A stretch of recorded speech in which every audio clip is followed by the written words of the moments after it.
Imagine telling a Kenyan in 2015 that one day adult content creators will openly appear on podcasts. What are you saying? What are you saying? What is he saying? Discuss their earnings publicly. Something between 90 to 150,000 Kenyan shillings. Then in February, I think I've gotten like 70,000 Kenyan shillings because I was like, what? I want to move back. Build online communities, and instead of outrage, a surprising number of people would simply shrug and continue scrolling. Most people would have laughed at you because for the longest time, this industry existed in the shadows, quietly consumed, publicly condemned, rarely discussed. But somewhere between smartphones, social media, and the creator economy, the shadows started getting smaller, and the spotlight started getting brighter. So what happened? Why is the adult industry suddenly thriving in Kenya? And perhaps an even more interesting question, has Kenya changed, or has Kenya simply become more honest about what was already there? This video isn't here to promote the industry, and it is not here to condemn it either. This is simply an observation.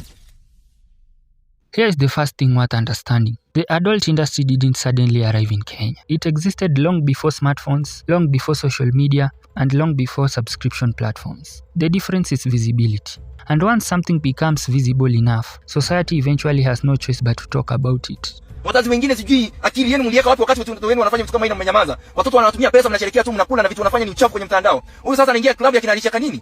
Alicia Kanini should also be arrested because this is the kind of behavior. Alicia Kanini, Gabriela, and even Mario Naipei. Whatever they are doing is evil.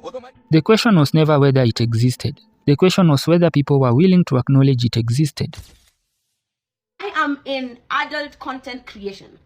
My content, most of my content are adult content where I post in my specific platforms. And most of my clients are not Kenyans, are not all of that shit. They are foreigners. And I have to make sure my clients understand me because I want their money.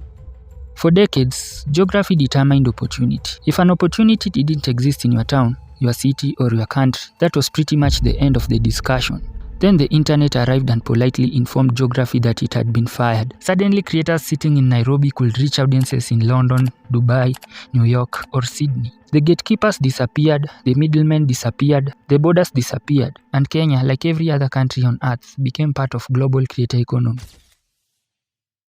If you want to understand human behavior, follow the incentives. Kenya has one of the youngest populations in Africa.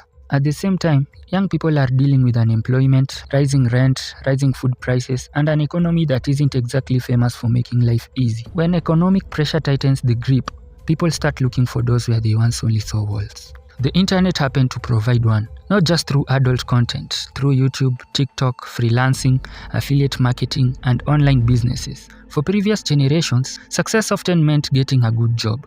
And whether people agree with it or not, money changes conversations, especially when people can see evidence that money is being made. But money alone doesn't explain everything, because if it did, the outrage would have stayed exactly the same. Older generations often approach this conversation through morality, religion, culture, and tradition. Many younger people seem to approach it differently, not necessarily with approval, but with distance.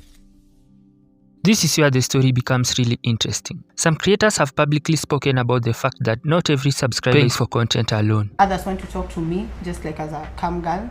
You'd be surprised. Some people don't even want to see the adult content. They just want to talk to the model.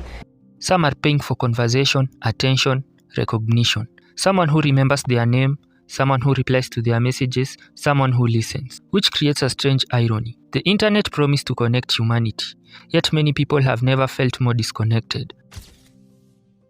Of course, greater acceptance doesn't mean greater safety. The internet never forgets. Algorithms change, screenshots don't. Questions about privacy, future relationships, family, career opportunities, and long-term consequences haven't disappeared. Because life in the spotlight has always come with a price. I know the internet never forgets. Vitu zingine si honestly za kushinda kunikumbusha. Because mimi niliwaambia, the moment niliingia tu hapa, nilisema mimi si mjinga, kuna consequences, okay?